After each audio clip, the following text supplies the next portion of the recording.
तो दोस्तों स्वागत है आप लोग का हमारे YouTube चैनल में। तो आज आप लोगों को मैं दिखाऊंगा बना के स्केच बोर्ड जो घर में कैसे बनता है। तो आप लोग के सामने देखिए टूटी फूटी बेरिंग और एक रड पड़ा हुआ है। मैं इसको अभी सेट कर रहा हूँ और मैं इसको अभी बारीक तरीक़ों से काटूँगा। और मैंने अभी यहाँ पे काटना शुरू कर दिया। आप लोग बने रहिए पूरा वीडियो में। यदि आप लोग ये वीडियो पूरा देख लेते हैं तो घर में आप लोग बहुत ही आसान तरीक़ा से आप लोग स्केच बोर्ड बना सकते हैं। तो अभी मैंने इसको आराम से काट रहा हूँ और फाइनली मैंने इसको काट लिया। अब आगे देखिए दोस्तों, मैं इसको कैसे कैसे धीरे धीरे इसको मैं अपने कटिंग वाले शेप के रूप में लाने का प्रयास कर रहा हूँ। मैं इसको यहाँ पे अभी चिन्ह दिया और मैं इसको अभी फिर से काटूँगा और मैंने धीरे धीरे यहाँ पे काट रहा हूँ। और आप लोग भी यदि ये काम करते हैं तो आप लोग को बहुत ही सावधानी पूर्वक ये काम को करना पड़ेगा। यदि आप लोग थोड़ी सी भी इसमें गलती करते हैं तो आप लोग अपने जान को भी खतरा पहुंचा सकते हैं।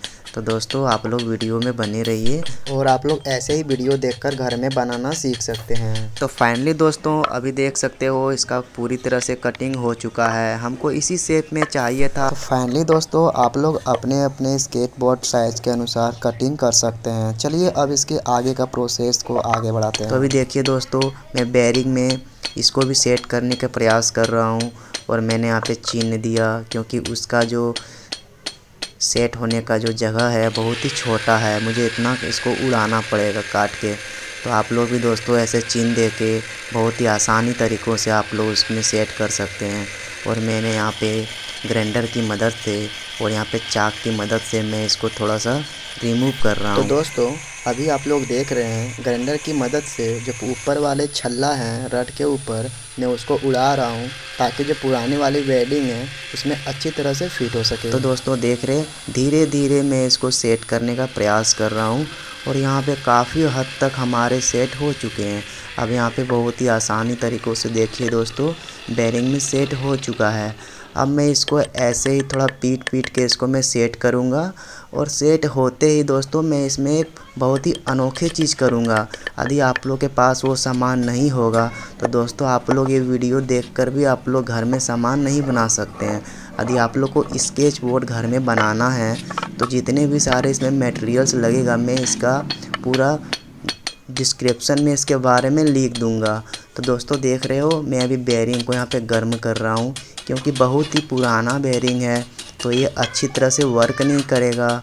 इसलिए मुझे इसको इरेज करना होगा, थोड़ा बहुत इसमें काम करना होगा, इसमें ग्रीस मोबिल ऐसा वगैरह लगानी होगी। तो दोस्तों मैं अभी यहाँ पे साफ़ कर रहा हूँ धीरे धीरे और जैसे ही मेरा ये वाला साफ़ हो जाएगा दोस्तों तो आगे की भी जो प्रक्रिया है आप लोग को ऐसे वीडियो में बहुत ही अच्छे से मैं दिखाऊंगा। और कोई हड़बड़ी नहीं है, आराम से धीरे धीरे मैं वीडियो आप लोग को दिखा रहा हूँ।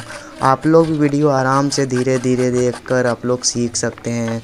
तो दोस्तों मैं यहाँ पे बहुत ही आसानी तरीक़ों से साफ़ कर लिया हूँ, आप लोग भी इसे साफ़ कर लेना। उसके बाद दोस्तों मैं देखो एक चादर लिया हूँ लोहे की और मैं उसके ऊपर रख कर मैं इस पर देख लो दोस्तों, उसके ऊपर रखना ज़रूरी है वेल्डिंग करने के लिए। और यहाँ पर दोस्तों मैं वेल्डिंग कर रहा हूँ ताकि बेरिंग जो है बहुत ही स्पीड चलने के बाद स्केच बोर्ड निकल ना जाए, इसलिए वेल्डिंग करना बहुत ही ज़रूरी है दोस्तों। तो दोस्तों वीडियो को स्किप बिल्कुल भी नहीं करना है, ऐसे वीडियो को देखते रहना है और अपना जो काम है बनाने वाली उसको भी साथ में बनाते जाना है। जब तक पूरा वीडियो आप लोग देखोगे नहीं तब तक आप लोग बनाने सीख नहीं पाओगे, इसीलिए वीडियो को ध्यान से देखना बहुत ही ज़रूरी है। तो दोस्तों जो बेरिंग दो हम लोग जो तैयार किए थे रड के ऊपर लगाने के लिए जो स्केच बोर्ड के नीचे में रहेगा, तो उसके दोनों साइड वेल्डिंग जो है बहुत ही अच्छे तरीक़े से कर लेना चाहिए और आप लोग कर लीजिएगा क्योंकि यदि ये स्लिप हो गया तो फिर हमारा स्केट बोर्ड अच्छी तरह से तैयार नहीं हो पाएगा। तो दोस्तों फाइनली वेल्डिंग वाला काम मेरा समाप्त हो चुका है। अब वेल्डिंग करने के बाद जो भी उसके थोड़े मोटे कंकड़ टाइप का हैं उसको मार के साफ़ कर लेना है। उसके बाद इसको ग्राइंडर की मदद से मैं इसके जो जंग लगे हुए हैं मैं उसको उड़ा रहा हूँ और आप लोग इसको सीरीज पेपर से भी उड़ा सकते हैं, लेकिन सीरीज पेपर से उड़ाने में बहुत ही ज़्यादा मेहनत लगेगी और टाइम भी लगेगा। इसलिए हम लोग ने ग्राइंडर की मदद से काफ़ी आसानी तरीके से जंग को छुड़ा लिया है। तो दोस्तों उसके बाद आप लोग को एक ऐसे नट की ज़रूरत पड़ेगी, आप लोग इसको जुगाड़ कर लीजिएगा, ठीक है। ये नट लेने के बाद आप लोग को क्या करना है, जिसमें आप लोग बेयरिंग को सेट किए हुए थे उसको बीचों बीच निशान देकर वो जो नट है उसको वेल्ड कर लेना है। क्योंकि दोस्तों दोनों साइड इक्वल इक्वल भारी होने से हमारा जो स्केट बोर्ड है वो काफ़ी अच्छी तरह से रनिंग करेगा। तो दोस्तों वेल्डिंग करने के बाद हथौड़े से पीटना बहुत ही ज़्यादा ज़रूरी है। ये काम आप लोग बिल्कुल भी मत भूलना। इससे क्या होता है कि हमारी जो वेल्डिंग है काफ़ी मजबूत होती है। दोस्तों उसके बाद मुझे एक ज़रूरत पड़ेगी आगे में जो हैंडल का काम करेगा उसको बनाने का। उसमें भी मुझे बेयरिंग सेट करनी होगी और उसकी जो दिशा अगल बगल जो होगी उसको मोड़ने के लिए मुझे एक ऐसी भी और एक मोटे रड की ज़रूरत पड़ेगी और उसे मुझे इस आकार का शेप में देना बहुत ज़रूरी होगा, ताकि जो हमारा बेयरिंग है वो अच्छी तरह से इसमें फिट हो सके और जो हमारी हैंडल का काम करेगी वो अच्छी तरह से हो सके। तो दोस्तों इसे कच्चे में करना बहुत ही ज़्यादा मुश्किल है, इसीलिए मुझे इसे गर्म करना बहुत ही ज़्यादा ज़रूरी होगा। और मैंने फाइनली इसे गर्म करके हथौड़े से लगातार पीटे जा रहा हूँ और इसके जो शेप है मैं उस आकार में लाने की ट्राई कर रहा हूँ जिस आकार में मुझे चाहिए। दोस्तों अभी आप लोग को जिसे देख कर लग रहा होगा पता नहीं मैंने इसको क्या बना दिया, हमें भी पहले ऐसे ही लगा था, लेकिन मुझे विश्वास थी अपने नॉलेज पर कि मुझे ऐसे ही एक रड को इस शेप में लाना बहुत ही ज़रूरी है जो कि मुझे हैंडल का काम करेगा। तो दोस्तों अभी आप लोग देख रहे हैं जो ऊपर वाले थोड़े बहुत हिस्से थे जो मुझे एक्स्ट्रा बच रही थी उसे ग्राइंडर की मदद से फिर से मैं कटिंग कर रहा हूँ। ये काम आप लोग को बहुत ही ज़्यादा ध्यान से करना होगा, क्योंकि आप लोग ध्यान से नहीं करोगे तो हाथ भी कट सकती है।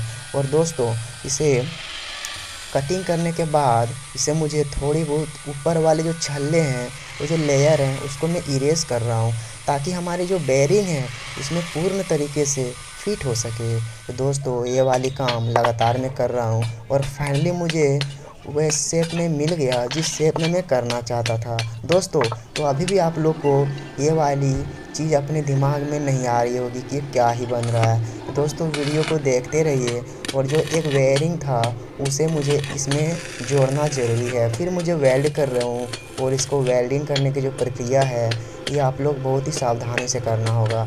याद रहे वेल्डिंग करने के बाद मुझे इसे हथौड़े से पीटना या फिर छेनी से बहुत ही ज़्यादा ज़रूरी है, क्योंकि इसे जब तक हथौड़े से पीटोगे नहीं वेल्ड पूरी अच्छी तरीके से पकड़ेगी नहीं। तो दोस्तों वीडियो में बने रहिए और आप लोग यदि हमारे यूट्यूब में नए हैं तो सब्सक्राइब कर दीजिए और वीडियो पसंद आ रही हो तो लाइक कर दीजिए और शेयर करना लास्ट में मत भूलना जो इंटरेस्ट रखता हो ऐसे वीडियो बनाने में। तो चलिए दोस्तों वीडियो को आगे करते हैं और बताते हैं आप लोग की आगे की प्रक्रिया।